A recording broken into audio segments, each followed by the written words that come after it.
అందరికీ నమస్తే అండి. వైఎస్ షర్మిల గారి ప్రాణాలకు ముప్పుందా? రాష్ట్ర రాజకీయ వర్గాల్లో జరుగుతున్న చర్చ అదే. ఎందుకంటే వైఎస్ఆర్ కాంగ్రెస్ పార్టీ సోషల్ మీడియాలో కానీ, వైఎస్ఆర్ కాంగ్రెస్ పార్టీలో ఒక స్థాయి నాయకులు కానీ, వైఎస్ఆర్ కాంగ్రెస్ పార్టీ కరుడు కట్టిన జగన్మోహన్ రెడ్డి గారి అభిమానులు కానీ షర్మిల గారిని చాలా తీవ్రంగా విమర్శిస్తున్నారు. అనకూడని మాటలు. ఆ పంచ్ ప్రభాకర్ అని ఆయన ఎన్ఆర్ఐ ఉన్నాడు కదా, డాక్టర్, ఆయన అయితే మరీ దారుణంగా వల్గర్గా మాట్లాడుతున్నాడు షర్మిల గారి విషయంలో. అఫ్కోర్స్ ఆయన అభిప్రాయం అది కావచ్చు, ఆయన జగన్మోహన్ రెడ్డి గారు వీరాభిమాని కావచ్చు కాబట్టి ఆయన అభిప్రాయం అది చెప్పొచ్చు కాక, ఆయన భావ వ్యక్తీకరణ స్వేచ్ఛను అలా వాడుకోవచ్చు కాక. కానీ జగన్మోహన్ రెడ్డి గారి సొంత చెల్లి షర్మిల గారు ఆ విషయం మర్చిపోకూడదు మాట్లాడే ముందు. సో వైసీపీ సోషల్ మీడియాలో చాలామంది అలాగే షర్మిల గారిని చాలా దారుణంగా తిడుతున్నారు. రేపు పొద్దున పొరపాటున విజయమ్మ గారు కనుక షర్మిల గారి తరపున రోడ్డెక్కి ప్రచారం చేస్తే, కాంగ్రెస్ పార్టీ తరపున ప్రచారం చేస్తే, మరి వీళ్ళు అప్పుడు ఆమెను ఏమంటారో ఊహించుకోవడానికే కష్టంగా ఉంది. ఆ ఊహాతీతం అది ఊహించుకోవడం కూడా కష్టమే. సరే, అది పక్కన పెట్టేద్దాం. సో ఇంతకు తెగించిన వాళ్ళు, వ్యక్తిత్వహరణ చేస్తున్న వాళ్ళు, వ్యక్తిగత దాడులకు తెగబడుతున్న వాళ్ళు, అనకూడని మాటలు అంటున్న వాళ్ళు ప్రాణాలు తీయరని ఏమిటి అనేది ఇప్పుడు షర్మిల గారి వర్గంలో భయం. నిన్న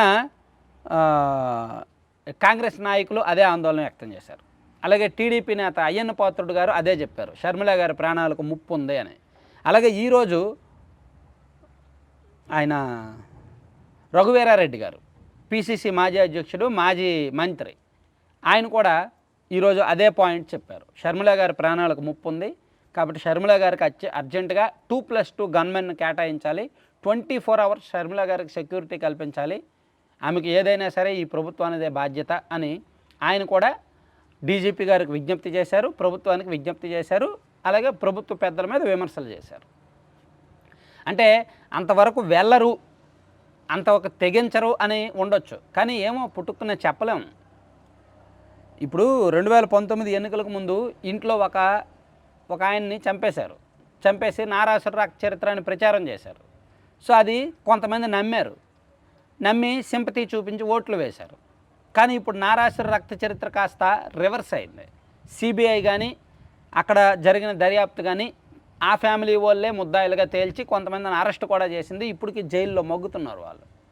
సో షర్మిల గారిని కూడా ఎవరో ఒక అనామకుడు ఎవరో అడ్రస్ లేని వ్యక్తి, జగన్మోహన్ రెడ్డి గారు వీరాభిమాని ఎప్పుడో ఒకసారి ఆమె షర్మిల గారు రోడ్డు మీద తిరుగుతున్నప్పుడు, ప్రచారం చేస్తున్నప్పుడు ఏ రాళ్ళు ఇసురో ఏదో ఒకటి చేసి ఎలాగైనా సరే ఆమెను గాయపరచాలని చూస్తే, ఆమెకు హాని తలపెడితే ఆ బాధ్యత వైసీపీదే కదా. వైసీపీ పార్టీది, వైసీపీ ప్రభుత్వంతో పాటు తన చెల్లిని కాపాడుకోవాల్సిన బాధ్యత అన్నయ్య మీద కూడా ఉంది. తన చెల్లి తనను రాజకీయంగా విభేదించిన రాజకీయ శత్రువైనా సరే ఖచ్చితంగా 24/7 అన్నే అంగరక్షకుడు ఒక చెల్లికి, అంతకంటే ఇంకెవరు కాదు. సో షర్మిల గారి విమర్శల్ని రాజకీయంగా తిప్పుకొట్టచ్చు. షర్మిల గారు వైసీపీని విమర్శిస్తున్నప్పుడు, ఏమ్మా నువ్వు చేసిన రాజకీయం ఏంటి, తెలంగాణలో పార్టీ పెట్టావు, దుకాణం పెట్టావు, మూసుకున్నావు, ఇక్కడికి వచ్చేసావు, ఇక్కడ ఏం చేద్దామని, నీకు అంత సీన్ లేదు అది అంటూ రాజకీయంగా తిప్పుకొట్టచ్చు. కానీ అలా కాకుండా పర్సనల్గా తిప్పికొడుతున్నారు కాబట్టే, ఉన్మాదులు ఉన్నారు కాబట్టే, ఉచ్చనీచాలు మరిచిన వాళ్ళు ఉన్నారు కాబట్టే షర్మిల గారి ప్రాణాలకు ముప్పు అని భావించాల్సి వస్తుందన్నమాట. Thank you.